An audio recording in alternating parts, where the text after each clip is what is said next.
Right. Let me just make sure. Oh, I can share it. Oh, you like that? Let's Hello, see. everyone who's coming in. If you want to get social and you want to like drop your name and your business in the chat, just so we can get familiar with everyone who's in the room. Not required, but again, if you're feeling social, by all means. we're gonna just turn 6:30, so we'll give like a few more minutes. Are you okay with that, Stacey? Yeah, that sounds perfect. Give people cool. a couple minutes to come in.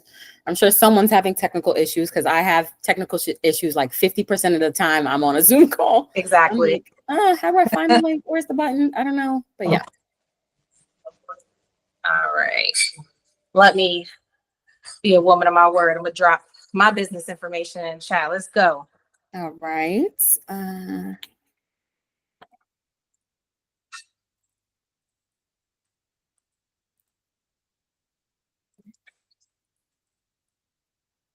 Go ahead and mute myself for a second.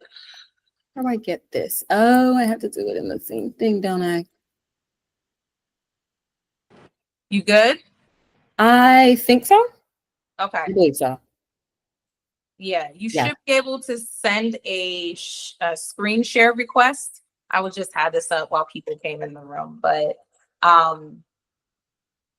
or once I stop sharing the screen, you should be able to do it. Do you want me to go ahead and stop? Not yet, no. Okay. No, you're good for now. I have it all set up. It should be seamless, but we'll see once it comes time to transfer it over. I think it's seamless. Everything's set up on my end. Okay. Yeah. No worries.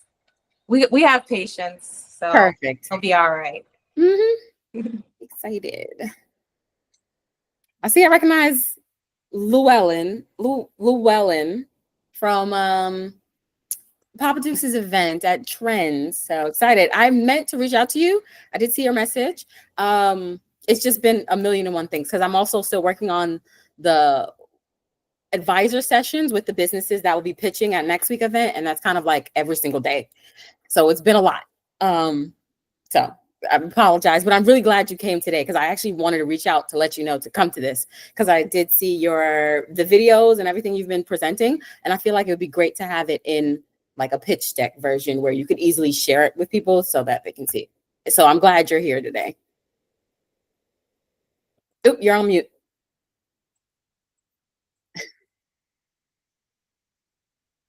Thank you. I was working on trying to get a video version of that I could give out, but everything's coming from China. It's going to take too long. So I'm working on that for the future. But I am putting a pitch deck kit for the event on the 21st. So I will be there. So you have it? Okay. Yeah. All right. So you want to be presenting because the 3 businesses that were presenting were selected, but it would be good for you to come just to have it so that you can like share it at the event as you meet people. So definitely worth it. Okay. And you'll get some good notes from what we're talking about today to help with the building of that deck. No problem. Thank you. I'm excited. Thanks for coming. All right. All right. Just want to give it like another 2 minutes and then start. Yep. Give another 2 minutes. For those of you just coming in the room, feel free to drop your name and your business in the chat. Where is the chat? Give yourself a shout out. I was looking for the chat. I don't see it. It's true. Listen, switching from Zoom to Google, it's a thing. I'm looking for it myself right now. So it looks like an actual chat bubble. It's just a matter of like where to find it in your own settings. If you... Oh, I see it. There we go. There we go. Oh, yeah. If you click those 3 dots, it says in-call messages. It doesn't say chat. If you're on your mobile phone, it doesn't say chat. It says in-call messages. Perfect. I still don't see it. Yeah, it has like a little, it looks like a messaging image. So it's like a little chat bubble. Just like on the screen right now, on the display. It looks like that. Nope. And okay. Sorry about that. If anyone else has any other clues, we can. I got it. Cool. Yeah. Hmm. No. It's somewhere towards the bottom. You'll see it. I'm sure you got it.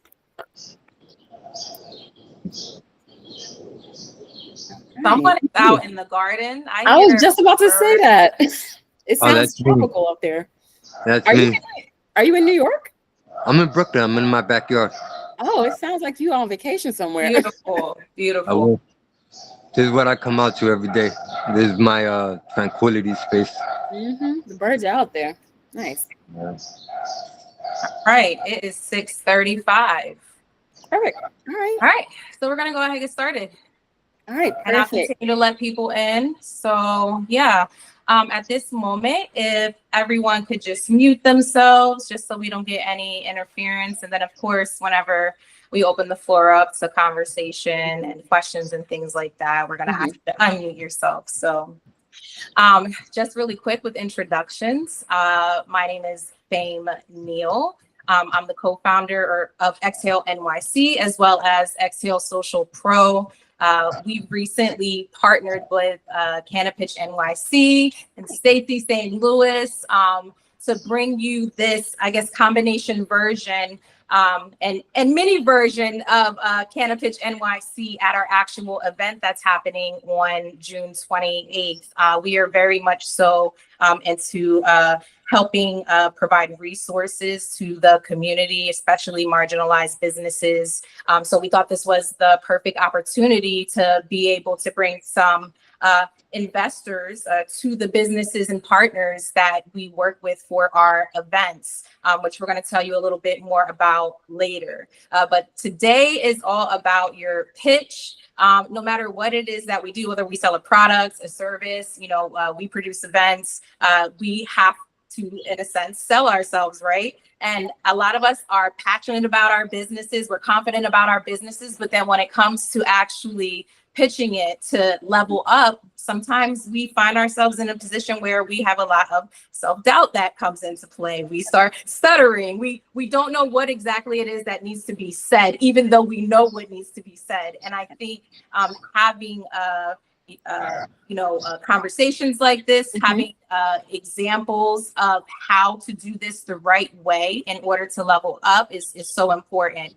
And it's in a non-threatening environment, right? Like we're just chilling. We want this to be very conversational. And that's a lot different than when we're in those rooms, right? Where we're expected to sell ourselves and pitch our ideas. So it all starts here.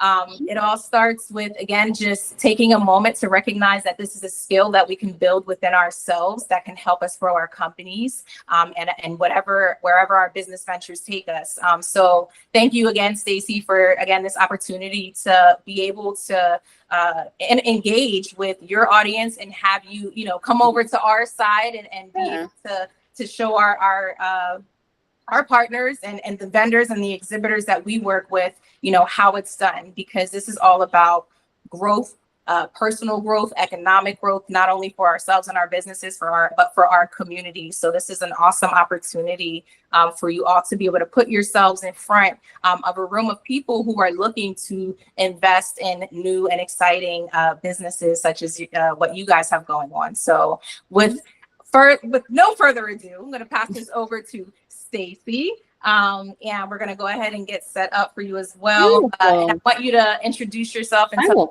a little bit about CannaPitch. I absolutely will. Thank you so much. And I really appreciate you guys asking me to participate in this with you guys.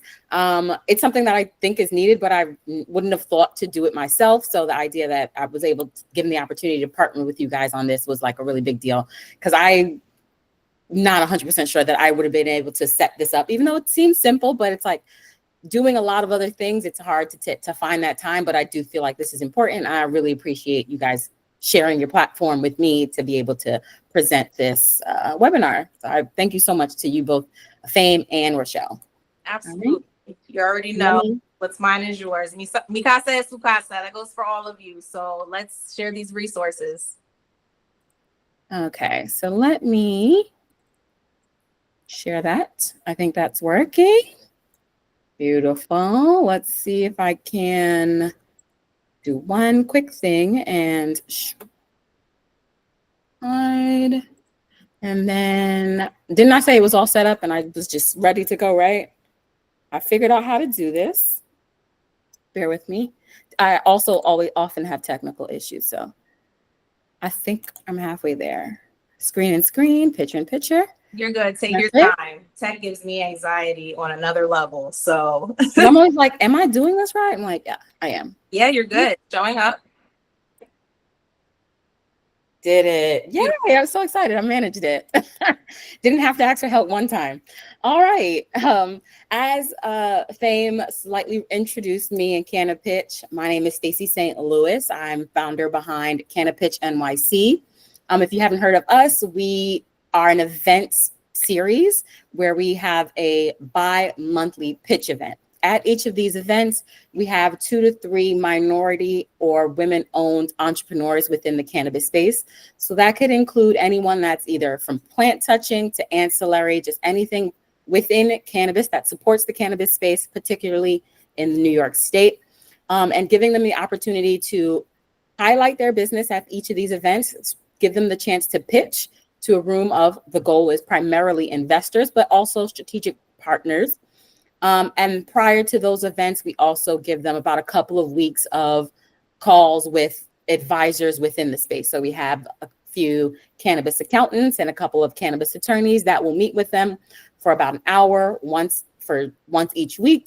And we'll go over their deck, give them advice on areas that they need to lean more into, areas that they feel that they're not quite as strong in, so that they need to beef that up.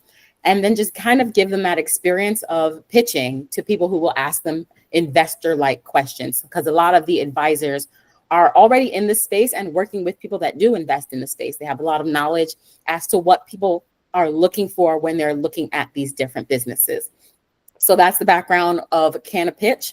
And today we're really going to be looking into helping you develop your pitch deck, as well as just having that confidence to know how to build your pitch deck and then how to actually pitch that information. All right.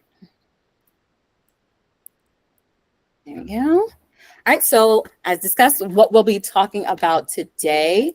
So quite a few things. This is just like a little bit of a summary. We're going to be talking about what goes into a good pitch, like what you need to be including, the elements that are to be included in the deck itself, because there's the pitch itself where you're speaking, and then there's the actual deck.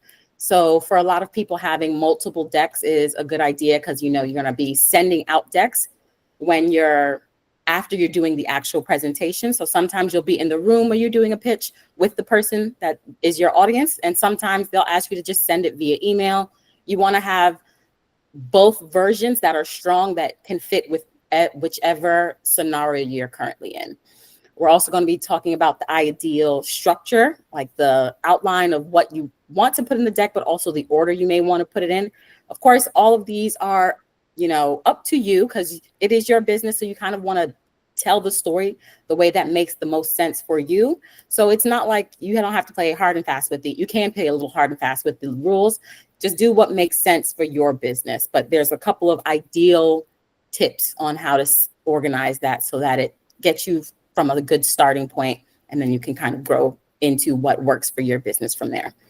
And then we're also going to talk about some of the common mistakes that a lot of people make within their pitch decks, as well as within their presentation of their pitch. And then at the end, we're going to give quite a bit of time for Q&A. If you have any specific questions about a deck maybe that you already have been working on, some ideas about things you think you want to include, but you're not quite sure how to incorporate anything into your deck, and just any questions you may have. All right. Oop. There you go. All right. So why your pitch matters. As I mentioned previously, a lot of people will have multiple versions of their pitch, because your pitch deck is essentially, ooh, am I muted? That might be on your end. Sorry. So I'm not muted. Can everyone else hear me? We can hear you. Perfect. Okay.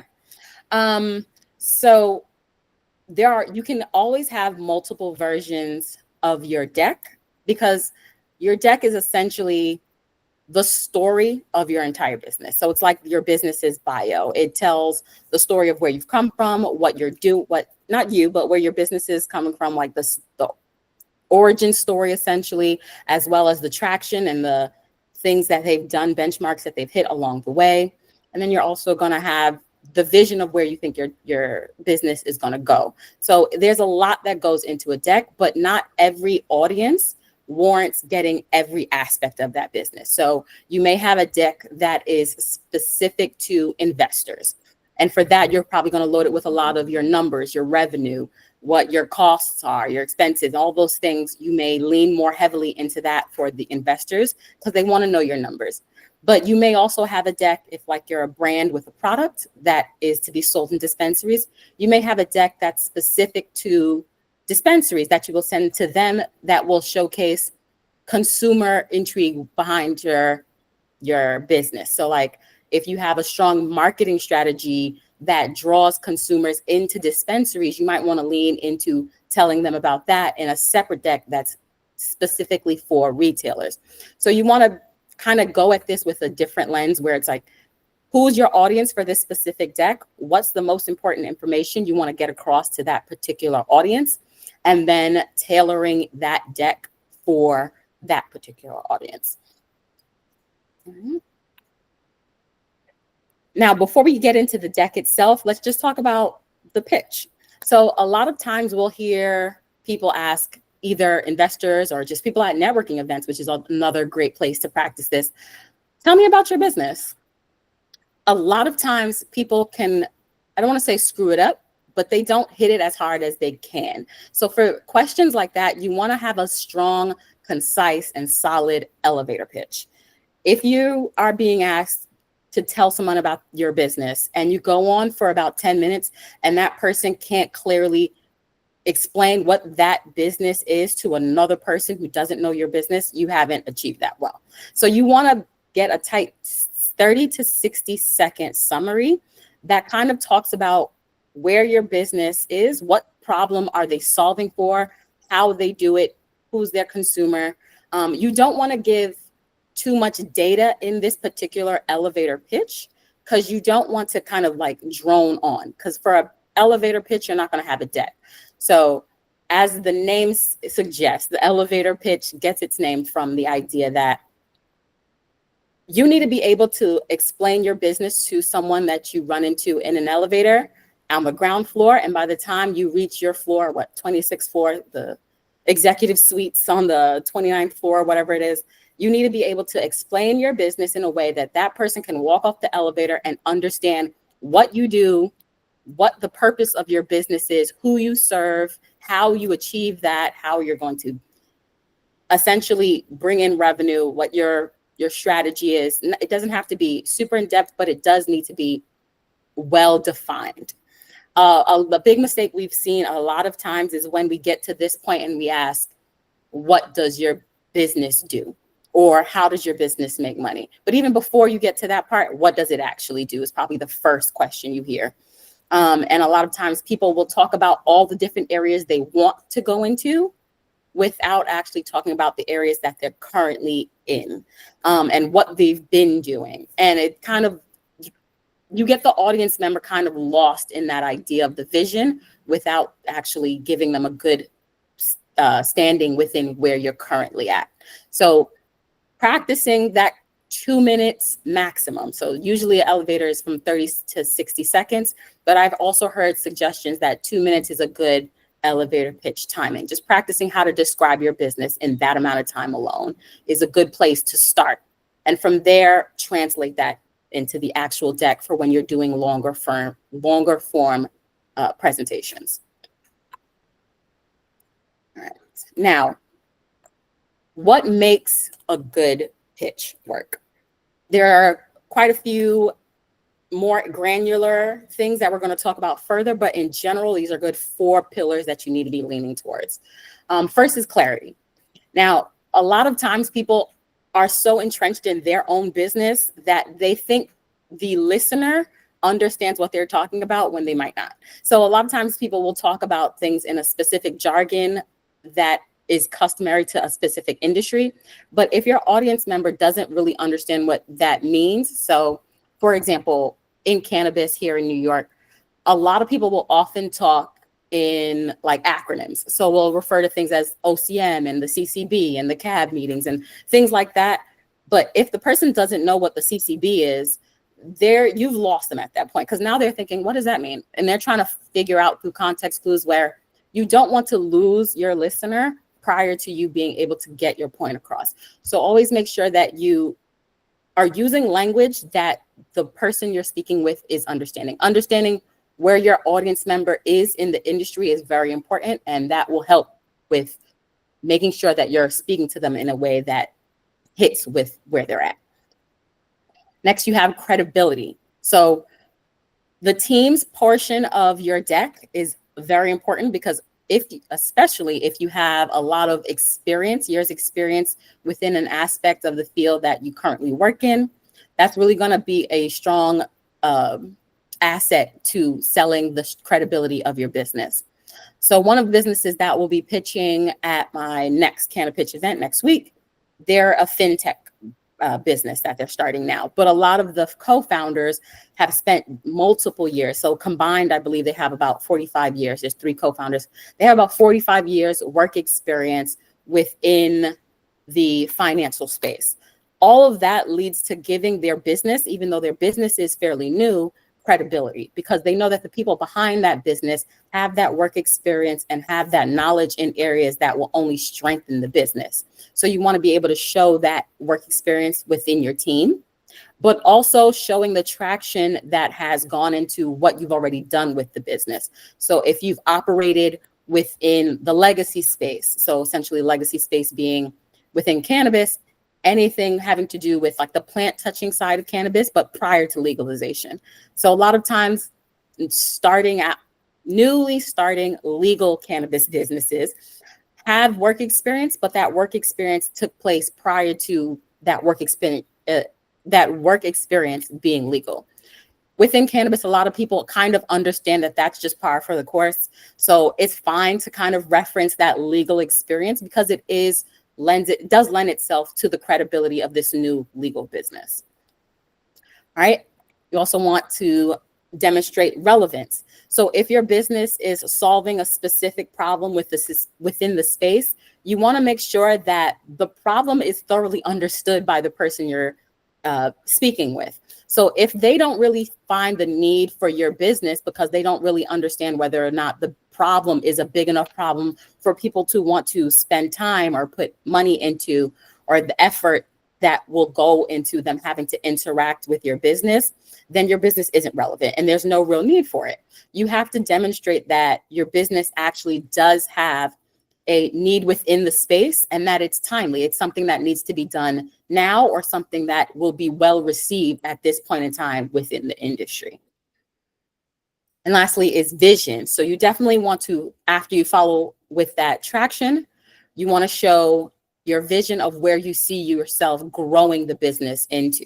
So if currently what your business does, what's a good example? Like if you have a product that is on dispensary shelves, you want to showcase that the product itself is doing well now, but you're also envisioning growing that business into new areas within the cannabis space by developing new SKUs and new different product lines within that area where there's possible growth within the cannabis space. So if you're working with flower right now, but you see that pre-rolls are very dominant in the market, you might want to show that you have a vision of developing from just flower into pre-rolls, and you have that vision of growing your business in that right direction.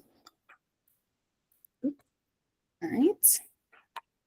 Now, as far as building out the pitch deck, I've often been told that the ideal length for a pitch deck is about 10 to 15 pages, 10 to 15 slides. For CannaPitch events, we give the entrepreneurs, we tell them 5 minutes. Very often they go over, but we try to hold them towards that. And 5 minutes is a good amount of time to hold that, because you want to also give time for question and answer so that you can interact and kind of get an idea of how well received the information is. And you'll get a lot of information about areas where you can improve your business from that Q&A. And there's been a study that says that adult attention spans are about 20 minutes long. So you don't have people for an extremely lengthy amount of time before they start to like divert into other thoughts, and now you've lost them and they're no longer listening to you. You want to make sure that you're keeping things concise and you're keeping people on point with what you're talking about. So you want to keep them engaged. A lot of times I suggest interacting. I know personally, I prefer when I'm presenting to people to be able to interact. I'm not great as a monologuer, as you probably have noticed, but I feel like I'm just talking and talking. But giving yourself that kind of break within your presentation, asking people to, hey, have you had this experience? Raise your hand. How has that made you feel? And kind of including that into the presentation is pretty good. But as a result, you kind of have to make sure that you leave room for that by not overloading the deck itself. So for each of these 5 areas, I have a couple of things for each one. So it's usually about 2 slides. You can include for each of these. You can shorten some and combine them if it works for your business, or you could extend it out to 3, possibly 4, depending on what kind of business. If you need more information on the data side, you may shorten your information on the problem solution and kind of condense it into 1 slide so that you can use that in other areas. All right, so for starters, you want to make sure that you have your problem and solution. It's like, as I mentioned, you want to make sure that your business is relevant to the market. So you're going to talk about what's currently going on in the market and making sure that it's thoroughly understood how your business is a prime example of a solution for that problem. Another thing that people miss is that they're not clear enough on what the problem is. So kind of not really talking about why your business is well suited as the solution is one thing, but not talking about why the problem is an actual persistent problem that needs a solution. All right. You want to also include at least a couple of slides on the market and the business model. So for those, you're going to want to talk about what the available market, so the available market within the space. So if you sell beverages, you might want to talk about how many beverages are currently in the market, what percentage of that is taken up by specific brands, what percentage of that you realistically see yourself being able to capture as a new brand, why you feel like you're realistically able to capture that percentage of the market, and kind of have data to back that up. And then the business model, you also kind of like show how you're operating. Again, for initial presentations of a pitch deck, you might not want to go too in depth. You want to kind of hook them with this initial presentation and say, if you're interested, we can dive a bit deeper, and then you could set up calls after the fact. But I can understand, particularly for like a CannaPitch event, you don't want to go too in depth because you don't want to put too much of your business out there, but you do want to have enough so that you can get them interested in learning more. As far as traction and go to market, you may want 2 to 3 slides for this particular one. So one area that's great for showing traction is having a timeline of what your business has done to date. So from formation to ideation of the idea of the business to what you've taken, steps you've taken to grow the business to this point. Even if you're pre-revenue, you'll notice that there actually are a lot of things you can include on a timeline that show that you've put effort into this business. This isn't just an idea for you. This is something that you've committed to. So showing a timeline of all the areas that you've already established progress within the business is very important to show that you know what you're doing and you're here for the long haul. As well as a go-to-market strategy, you might want to showcase what you want to do going forward. So having that benchmark of time, that timeline benchmark of the things you've already achieved, but also having that timeline extend past the present so that it shows the steps you're going to be achieving in the near future. So you do within the next 6 months to the next 12 months to the next 18 months, where you plan on hitting. And oftentimes the shortfall of why you're not already hitting them is capital. So you could sell that idea that you're looking to them for capital because you have these things that you want to achieve, because they also want to very much understand where's the money that they're going to be investing in you, where's that going? All right. And then there's team and competition. So I'm going to talk about competition first, because I actually had a call with someone earlier and we had to discuss this a bit, where they had a page dedicated to the competition that is in the market already, that is currently doing things similar to what they're doing. you want to acknowledge the competition, but you also don't want to be an advertisement for the competition. So you don't want to overly sell what the competition's already doing, because at that point, you're negating the point of view. You want to make sure that you highlight what they're doing, but if there's areas that you do something better than they are doing, you want to lean heavily into that, as opposed to leaning into areas where they're doing something that you may not be doing yet, or you won't be doing if your business is slightly different from theirs. So just establishing what the competition in the market currently looks like and why yours is better in some way. So finding what is your edge within the space, what's your, as they like to call it, the unfair advantage.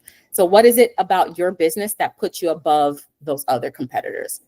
And then definitely team is often a big selling point for that, because if you have a team that has a lot of experience within the area of the business that you plan on operating in, you want to lean into that and make sure that you have that as a big selling point, because the investors want to know, like, who is it that I'm giving this money to? What knowledge base do they already have? Where are the areas where they may fall short?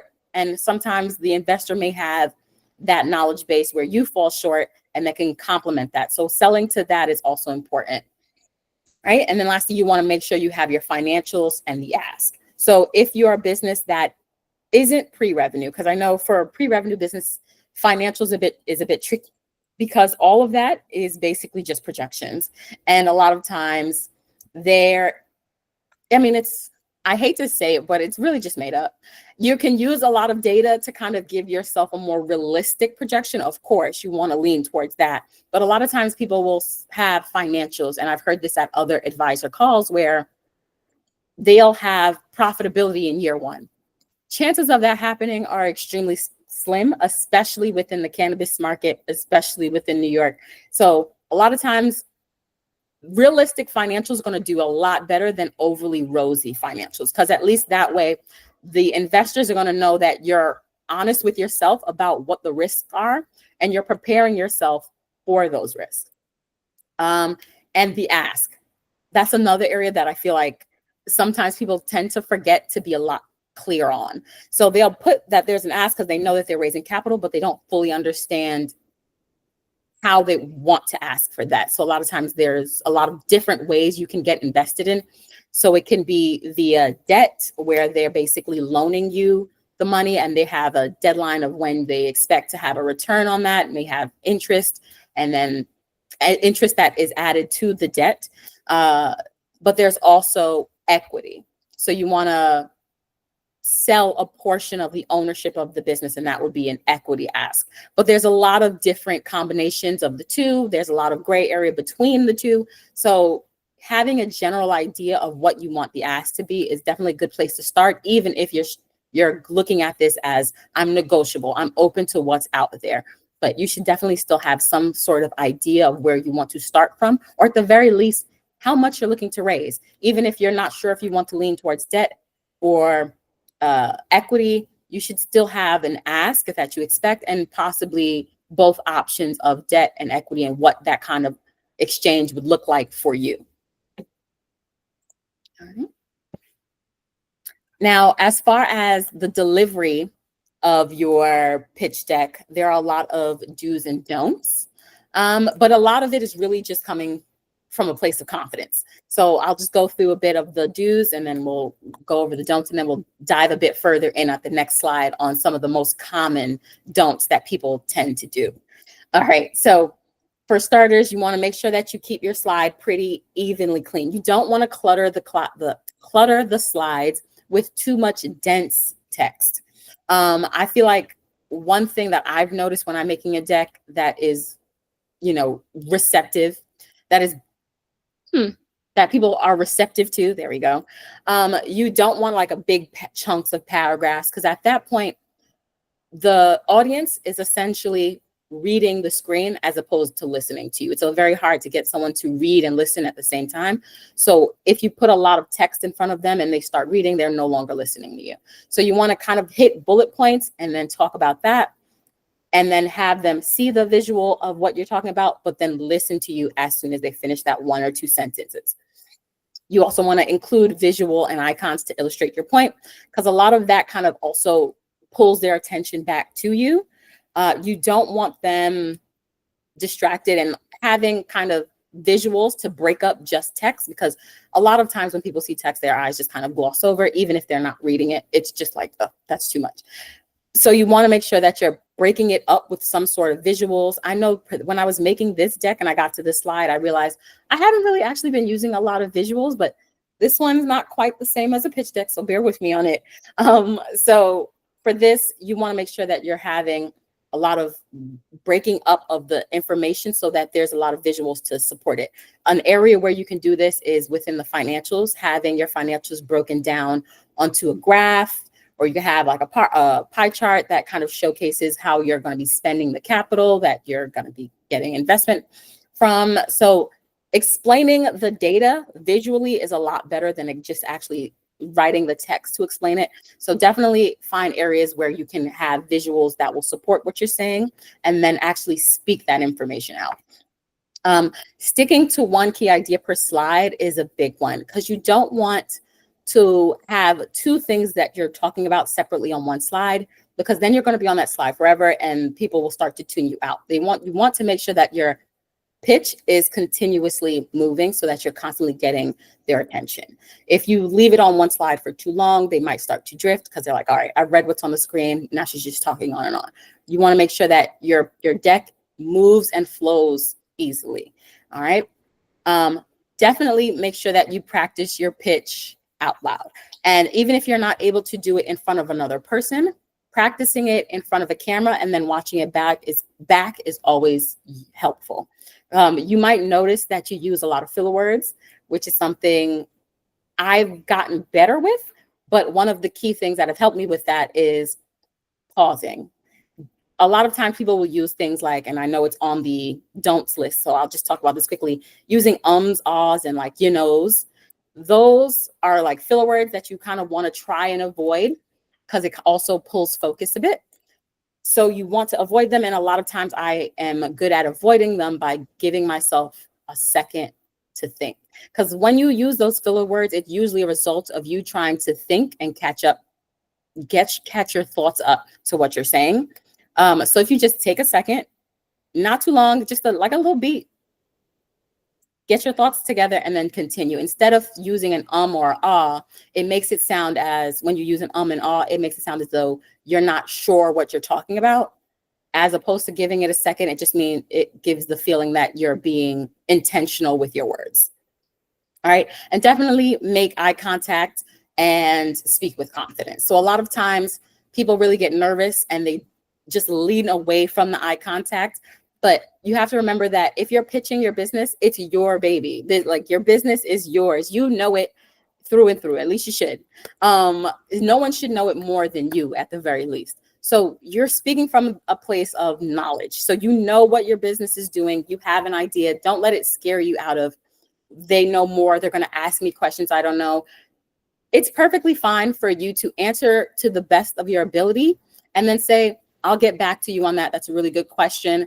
We haven't tackled that just yet, but we will be working on that in the coming future, and we can get back to you in a further discussion. We can email back and forth on that and then look into it after the fact. So you don't feel like, if you're not 100% on an answer, that everything's wrong. Like, it happens all the time where there's something that you're still working on. You haven't confirmed everything just yet, and that's fine. You can get back to them. Make sure that you're confident in what you're presenting because you know your business. All right, now just to go over a few of the don'ts that we haven't touched on, which we did, which was not to overload the slides with a lot of dense text. Also, don't read your slides word for word. That kind of goes hand in hand with not putting too much text on the slide, where at that point, the audience is essentially reading the slides as opposed to listening to you speak. And you want to have their attention on you, because a lot of investors, one of the major points that they like when they're looking for people to invest in is the founder. The numbers are great. Obviously, that's a big point, but the business isn't as important as the person behind the business. They want to invest in you, the entrepreneur. So you want their attention to be on you because you're the person who's going to be the make or break in their decision. All right. Don't feel the need to rush but also don't drag on for too long. As I mentioned before, the adult attention span is about 20 minutes. So you don't want to have them captive for too long. And I feel like I'm getting close to that right now, but no worries, we're 2 slides from the end. So, and then we also talked about not using too many ums and you knows and filler words in general. Right. Now, some of the common mistakes that are very often made, I kind of touched on most of these already. So the first one is an unclear value. You want to make sure that the problem you're solving for is very well defined, but also it's very well defined in a way where your business is the perfect solution. If it's not the only solution, it may be the best solution. So if there's a particular problem, so again, I'll use the example of the business that I had a call with earlier. Their business is a fintech business in which they assist retailers with the transaction between the consumers in store, making it so that they can pay without having to use cash. Now, that is a problem because a lot of dispensaries, everyone knows that dispensaries prefer cash, but there are some options that are currently on the market that allow people to use card. There's issues behind the problem with that. There's issues behind the process of using card, like cashless ATMs at the dispensaries. But for most people, they don't see that side. So you definitely want to lean into that problem, because if you don't, people are like, well, there's already a solution. We can just use cashless ATM. But if people don't realize that cashless ATM can and get shut down, and there are actual banks that are leaning towards stopping the allowing of cashless ATMs, people might not know that. So you want to make sure that you highlight the problem specifically in a way that your business is the perfect solution. All right. Another area that people often make a mistake is missing data. So a lot of people think that, oh, I'm pre-revenue, so I don't have enough data to support this, to support what I'm looking for. So I'm not really showing you revenue. I'm not really showing too much cost, but you can include projections. Again, they're not the strongest, but everyone knows that if it's a pre-seed, a pre-revenue business, they're going to be just projections. But also in this particular space, what's really good is the legacy market. So if you are a business that is technically pre-revenue within the legal space, but you've operated in the legacy market, there's definitely a lot of opportunity for to kind of lean into the fact that you have not only that experience, but you may have had numbers that you can use to support your ability to grow your business if the business is in the same avenue. So like if you were selling flour before and you currently have a flour brand, then that would be perfectly aligned. But if you were selling flour before and now you're operating as well, technically that would work most. If we're operating as the fintech business, those don't really align. So maybe that wouldn't be the data that you would lean from. But if you find areas where there's kinship between what you were doing in the legacy market and what you're currently doing in the legal market, it's perfectly fine to include that data carefully. Because again, it's legal now, but you have to make sure that you showcase your experience as well. And lastly, a vague ask. A lot of times, like I mentioned before, that people will say, well, it's negotiable what I'm looking for, but you also want to kind of give them at least sort of an idea of where that negotiation is starting from. So a lot of people will say, oh, I'm looking for $500,000, and then that's it. That's not enough. They want to know, what are you giving up for that 500? What is it that the investor is gaining for giving you that 500? So one suggestion we often give is that you figure out what your ideal investment scenario would be.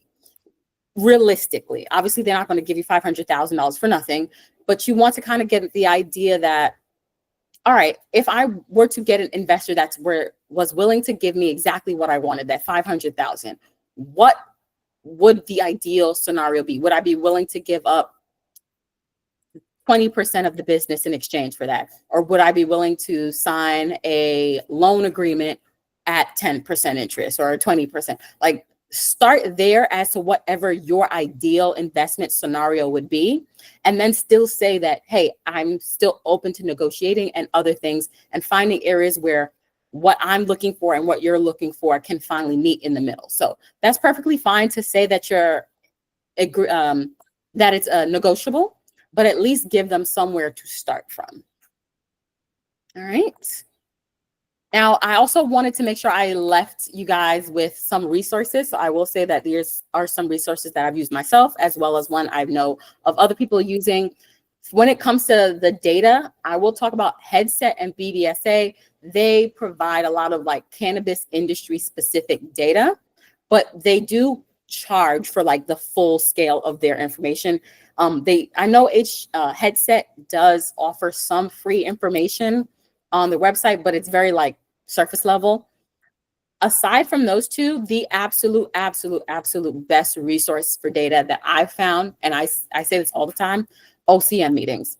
At the end of every monthly OCM meeting, John Kagia gives a report on the data and the statistics going on in the New York State specifically. They'll talk about what revenue looks like over the past month, as well as how it's looked over the past year. So in relation to where we were a year ago, in relation to where we were 6 months ago, and they provide you that information every single month.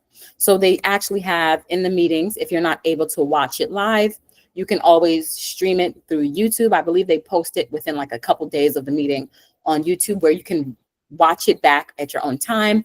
They'll have the actual slides with the information on it, but John Kagia actually goes into the data and presents it and explains all the numbers to you and gives you references to previous places we were in the market. So it's an extremely useful source for data. All right. ChatGPT and Gamma. Now, those are two AI options. And I know some people, AI is a bit controversial, but as a small business entrepreneur, it's a godsend. If you're not using it, you're wasting time, honestly. Because when it comes to specifically ChatGPT, I will say that it's a great resource at the very least for editing. Because I know I don't like just telling it to write me something and then just copy. I wouldn't suggest anything like that because it kind of gives that kind of robotic tone. I would say a good way to use things like a ChatGPT would be to start with a draft of your own, kind of give yourself a clear outline of what you want and ask it to kind of edit that, add to it, condense it, find areas where it can make this copy that you're writing for either your deck or even for business plans and stuff like that. You can ask it to edit it for you. And it's extremely good. One thing I did find that it can do as I was working on this is that you can ask it to ask you questions as pretend to be a potential investor, and then you can kind of have a conversation with it, explaining your business and seeing what it finds is areas where you may want to bone up on, where an investor might be interested in asking a question.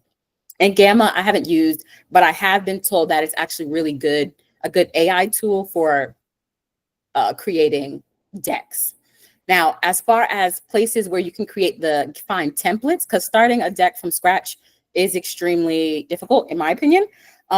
Especially if you don't have as much work experience with like a PowerPoint or things like that. So for this one, I actually use a template from Canva, and then I just edit it to fit the information I wanted to put on the deck, move the slides around for ways that work for me so that I don't have to make it pretty. Essentially, that's my thing. I want something where the pretty is already there and I just put my information in. And Canva is definitely great for that. They have tons of different templates that you can use. Pitch.com doesn't have quite as many templates, but I do like it because you're able to store your deck there and it makes it a lot easier to share with interested parties. So for that one, you can have it's online specifically, and then you can have make edits to it as you go, and then it automatically updates for whoever has the access to the link. So you don't have to resend them the deck as you make changes. Once you make changes, they also automatically see those changes. Google Slides also does the same thing. I don't feel like they have as many good templates, but if you are good at making that stuff on your own, then that's a good place. And it's a universal location where most people have Gmails, so it's a lot easier to kind of share that and keep that up to date with the people you're sharing your deck with. And the last one is one that was suggested to me, but I haven't had an experience with it, but I've seen it come up a lot. I do believe that I was told they have a lot of YouTube videos as well to kind of give you knowledge on building out your deck, finding information on building out your deck, suggestions on ways to formulate the structure of your deck and all of that. So here's that. And I believe that is it for now. I know I went a touch long. I was trying to hit 20 minutes and I think I hit 30. Wait, did I go over that? Oh, possibly. So thank you all for listening to me throughout all that. I would love to speak back and forth with anyone that's here. If you have any questions, please let me know. I would love to answer them. If you can either add it to the chat or if you want to unmute and ask us, go right ahead. I'm here. All right. Hi, this is Caroline. I have a question. Hello, everyone. Thank you for your very, very informative presentation because I don't know anything about pitching. I am starting a cannabis business that's an ancillary business. Mm-hmm. And is it worthwhile to pitch something like that, or is it specifically cannabis industry businesses that are given money when you pitch? In fact, I think ancillary businesses have a leg up when it comes to actually getting funding because it's a lot harder for plant touching businesses to get funding because they're so heavily regulated. The profit margins are so small. Investors want to see a return on their investment, and it's a lot harder to get that in plant touching businesses because of all the regulations that go with that. I feel like ancillary businesses are a very slept on area within the cannabis space. And I would love to see more of us go into that area. If I could ask, what specifically is the business within the ancillary space? So I'm a branding designer, so I'm trying to create a business for retailers who haven't branded their business or their product and want to reach the community where they're located, right? Because the problem that I see is that people go into cannabis businesses once and they don't really go back again, right? Yeah. So my thing is that if you integrate the community into the initial branding of your business, and you make it a community hub, then you educate the community and they come to you for information about cannabis, right? I mean, I'm giving up my whole... No, that makes total sense. But I see it as a problem that no one is solving because I go into cannabis businesses and they're always empty. So that is a thing. I do feel like, and a lot of it is about the experience. And I feel like a lot of the dispensaries don't have the best experience kind of model where they're like, well, we sell weed. If you want weed, you come in, you buy weed. Like, no, you kind of have to make it encouraging for people to want to be in there. Because the more they're in there, the more they're likely to spend. So I definitely feel like that is very important. And I would love for that to exist within this market. A lot of people need it. So for sure. And as far as pitching that kind of business, I do think that is a good idea. It might be better to have potential clients to show that you've able to garner revenue from these retailers, but like finding people that are willing to work with you to start would be a good selling part, and kind of like having examples of what branding from Caroline would look like, you know? Yes, exactly. I'm trying to convince my neighborhood dispensary, but it's already an established dispensary. Yeah. What I'd like to take a business from the beginning, and it's not just making it a retail space. There are bodegas everywhere, right? We have a retailer in the room, so there's that. We have a licensed retailer. He has not opened yet, so there's that. Oh, knock, knock, knock. Hi, Llewellyn. How you doing? There you go. I would love to speak to you and get in contact with you. Yes, but I think every dispensary looks the same, right? They look like a bodega. They have a counter. You just you ask for stuff.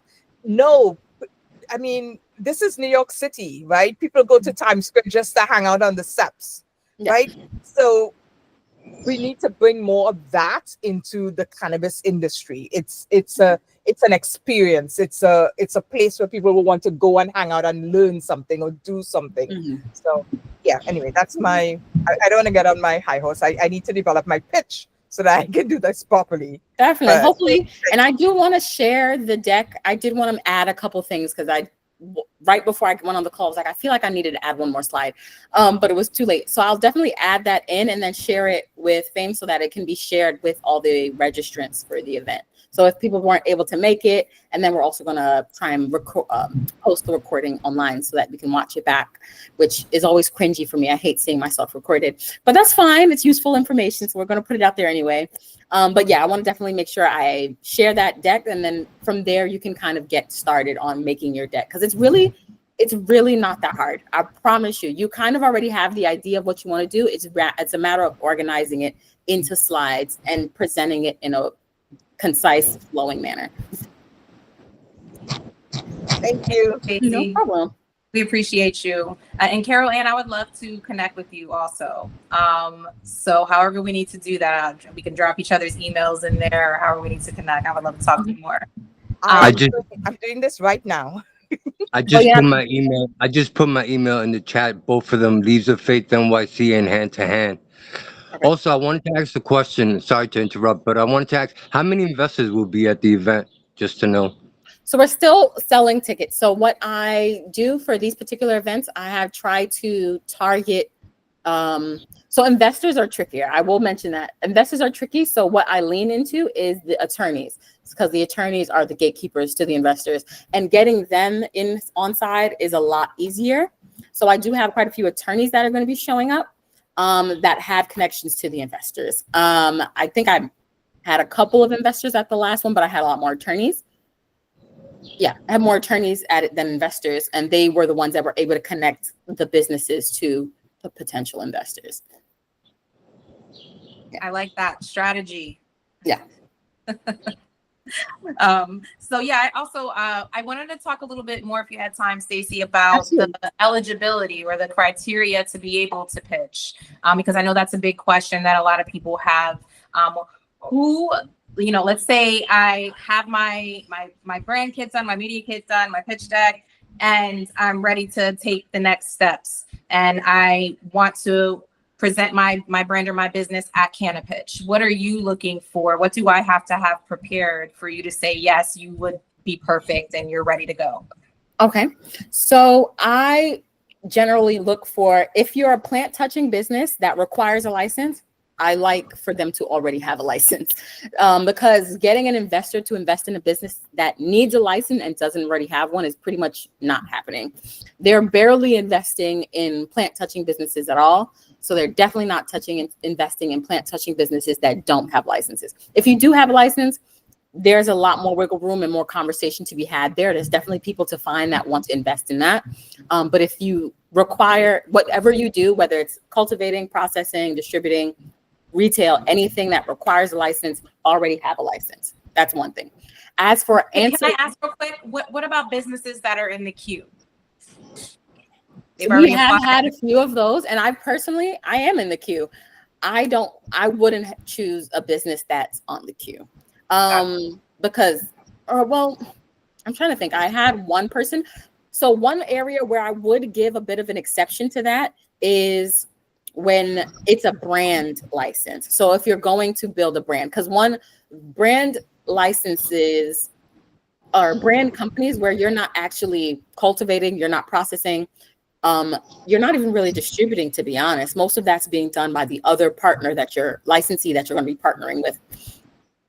They have less capital requirements. And for that, currently, a lot of people are already doing deals with brands that don't have the license yet because the license only recently came out. So most of the people that you see on shelves that are brand deals are not licensed. So the state's not really cracking down on them at the moment. They may in the future, but they have so many more things that they need to be working on first that they're not really looking at it right now. So I would make an exception for something like that if they have a business that they're all set, they have their product, they know what they're doing. They may already have connections to potential partners to process the flower or whatever it is that their brand product is. But for the most part, everyone else, I would prefer them to have an actual license. And the other option is ancillary businesses. So ancillary businesses can absolutely apply as well. All right. And the ancillary businesses are the non-plant touching businesses. Exactly. Right. I have noticed one thing within the process of building out CannaPitch. I do need to define ancillary a little bit better, I think, because a lot of people I don't think understand what that means. Because I'll ask on the application, I keep it pretty straightforward and simple so that as much people can apply as they see fit. If they think that they qualify, then by all means apply. And then I can whittle it back from there. On the application, there is a question that asks, do you already have a license? And I give all the different license type that they could possibly have. And then one of them is, no, I'm an ancillary business. A lot of times when I dig deeper into their application and look at what their business actually does, they are not ancillary businesses. So I'm not 100% sure if people all know what ancillary means, but by all means, if it's something that does not in any point touch the plant itself. So those are the ancillary businesses that I'm all open to. So I like to have at least one ancillary business each round because I feel like they're an important aspect of the cannabis market that goes overlooked often. And I have another question. If right anyone else wants to jump in, feel free. I mean, like we're good on. I mean, I'm fine, but I just want to make sure cool. It's not going to cut off or anything, right? No. Okay. Good. No, I'm pretty sure this is the paid account. Oh, okay. All right. Fancy. We didn't get a warning yet, so we're good. Okay, so let's say I'm a business that feels confident. I'm ready to apply to participate in cannabis. Right?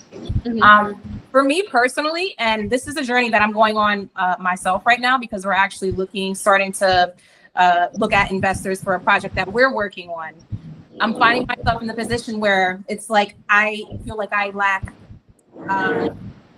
financial literacy and confidence in my financial literacy, right? So when we start talking about investors and things like that, I feel like, and I don't know if this is the same for others, but it's something where because I'm uncomfortable having that conversation because I don't know where to start. I don't know if I have the expertise for that. And naturally, we know the answers to that. You're supposed to hire people who know these things, right? But I think that deters a lot of people, I think, from taking advantage of opportunities like this because they're like, okay, let's say someone does want to invest in me. What do I do next? I don't know which way to go.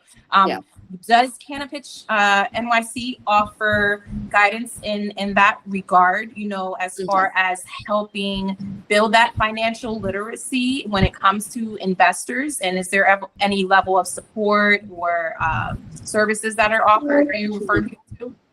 So there are advisors. So as mentioned, prior to each of the CannaPitch events, we have about 2 weeks prior to the event where we have like a call with the entrepreneurs and a couple of advisors. And some of half of the advisors are cannabis accountants.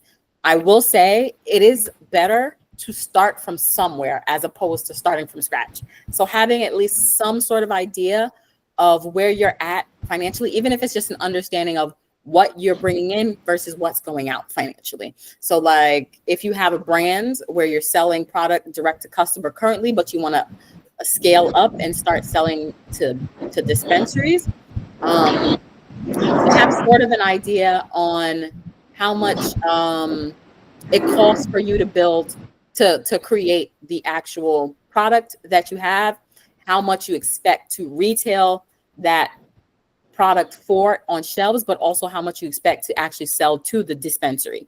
So an example I have was one of the businesses that was pitching back in November is a pre-roll brand. She was going for a brand deal. So she was one of the exceptions where she didn't have a license yet, but she had applied for a brand license.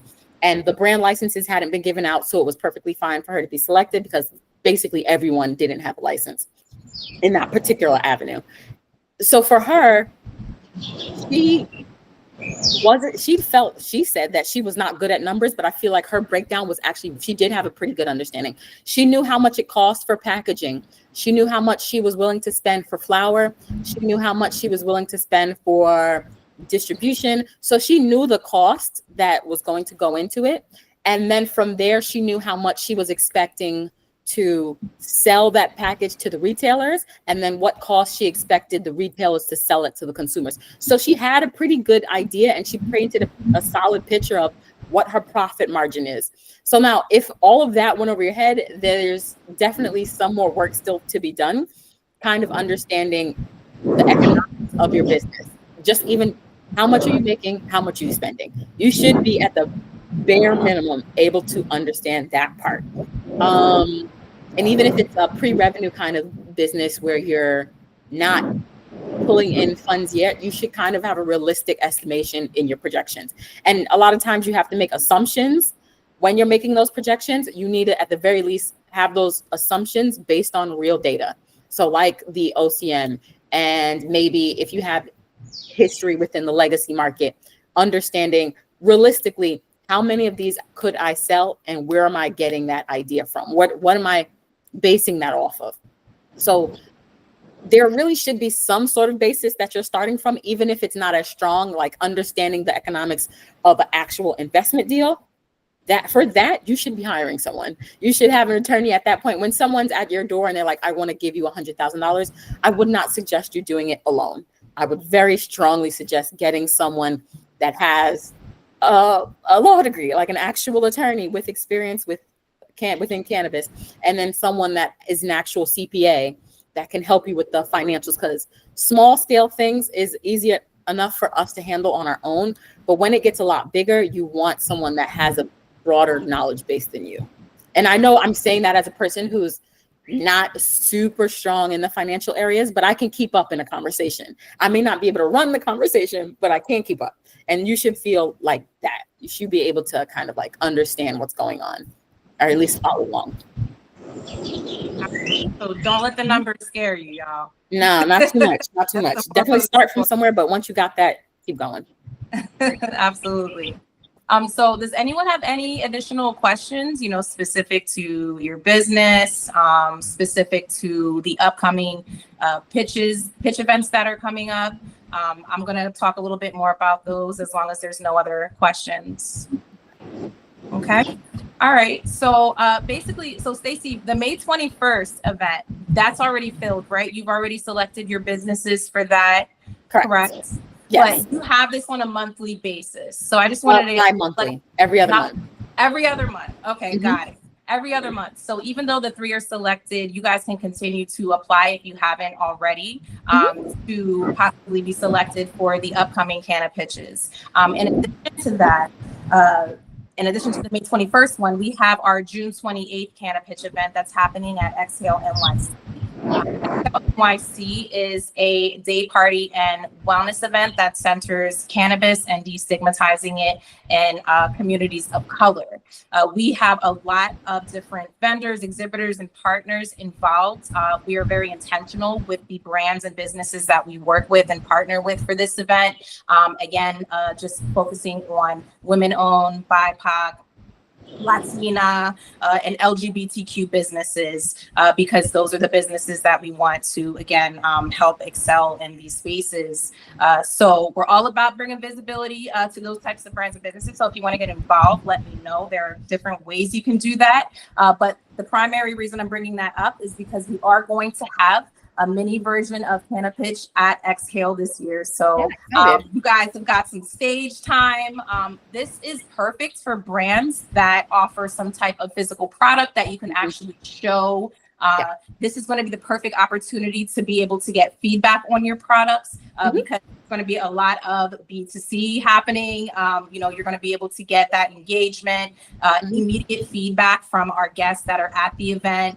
It's a perfect way for you to be able to build content as well. Maybe, you want to provide samples and things like that and, ask people how they feel about it. So again, testimonials.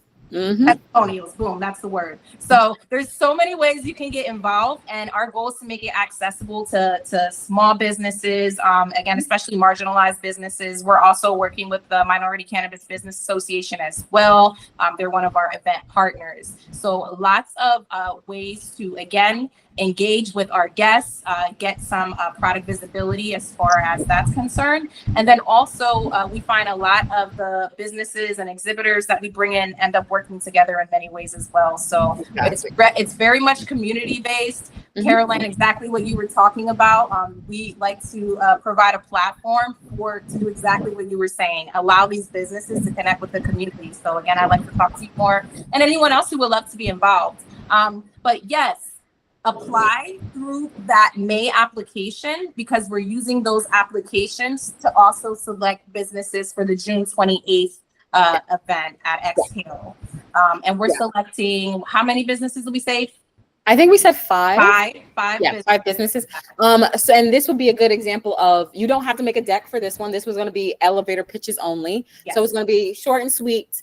So it give you practice and that feeling of actually pitching your business to an audience. A lot of times the businesses selected for CannaPitch state that this may be their first time pitching. So it's a lot of practice kind of understanding what that feeling is like and understanding where they may fall short, areas where they may need to strengthen their skill set. So definitely for something like at the Exhale event on June 28th would be a great location for that to happen. But also, you mentioned that it would be good for product-based businesses, because having that actually in hand makes it a lot easier, especially since we're going to be going fairly quick. So about 2-ish minutes for each of you guys would be great. So I'm not saying I'm turning anyone away. Plus, you can always apply either way. So if you're not selected as one of the 5 going forward for the next CannaPitch event, which will be in September, we'll be also be able to apply there, because it's one location for the application. And basically anyone that applies between now and let's say mid-June, will be selected to do the actual event pitching at Exhale. And then anyone left over, if you've got a good business idea and are good to go for the full length CannaPitch events in September, I can definitely keep you in mind for when we're doing that selection process. All right. And thank you, Stacey. We really appreciate you. I myself got lots of great information and tips to help, with some decks that we have to put together moving forward. So we definitely appreciate you taking the time today. Thank you. I hope you all got what you needed out of this as well. I dropped the link for Exhale in the chat if anyone wants to check that out. I can also put my email address in there. It's Exhale Philly. We're actually originally from Philly, just side note. We have family out in the New York area, and we've actually been out here for a year now. But we tour. So we go to different cities, just sharing information. Our goal again is community and being able to share resources. So what you guys are doing out here in New York is absolutely amazing. PA is way behind. Oh yeah, I've heard the rumor that you guys are gonna have state dispensaries instead of like privately owned dispensaries. I'm like, ooh, that sounds horrible. Yeah, exactly. Okay. Exactly. Yeah. But it's really been exciting to see the growth here in New York and to be a part of it as well. So yeah, we're excited just about everything. So please feel free to reach out. We're totally accessible and we would love to connect. All right. Stacey, call me. We'll be in touch for sure. Text me. I will. Have a good evening, ladies. Thank you. Have a good one. Thank you, everyone. Okay. Bye. Thank you. No problem. And definitely feel free to reach out. We'll follow up with the contacts. I will. Thank you so much. No Bye-bye. Have a good night. You too. All right. That was not bad. That was great. Yeah. I don't know. I felt like I went way over than I expected. I was expecting to only be 20 minutes. And I'm like, oh my God. No, it was perfect timing. Like an hour of that, and then we had about 15 minutes of Q&A and just chatting it up. That's perfect. So perfect. Okay. Yeah, because that was technically my first time doing a webinar. So I was like, oh God. Really? Yeah. You're so great at it. Are you serious? Say, not even once. Okay, good. Because that used to be my thing, and I've gotten better. Because that really was my tip. Like taking a beat. Just take a beat. And seriously, there you go. It makes a difference. It makes a difference, and it makes you think. Not that the person, when you take a pause, it lets me know you're being intentional and you're not babbling, know, and you're not just filling space. So, but cool. But yeah, that was great. I'm actually late for another meeting, but go ahead. catch up after this, just to talk more about everything. But thank you again. I appreciate it. Thank you so much for having this. You go. I'm good. Have a good night. Of course. You too. Bye. Bye-bye.